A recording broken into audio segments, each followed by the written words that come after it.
శ్రీకాకుళం జిల్లాలో వరుస చోరీలకు పాల్పడుతున్న మాధవరావు అనే వ్యక్తిని పోలీసులు అదుపులోకి తీసుకున్నారు. నిందితుడి నుంచి 60 తులాలకు పైగా బంగారాన్ని స్వాధీనం చేసుకున్నారు. ఇంటర్ వరకు చదువుకున్న మాధవరావు జల్సాలకు అలవాటు పడి చోరీలకు పాల్పడుతున్నట్లు పోలీసులు తెలిపారు. గతంలో సెల్ ఫోన్ చోరీ కేసులో నిందితుడిగా ఉన్న మాధవరావు కొంతకాలం నుండి విజయనగరంలో ఉంటున్నట్లుగా గుర్తించారు.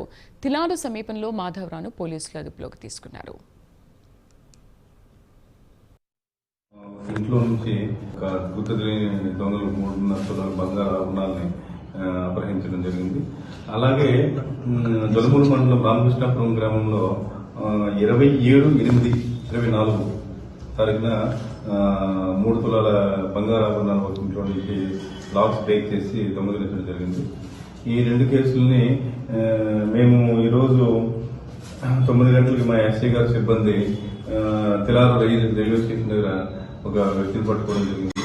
ఆయన పేరు మట్టు మాధవరావు.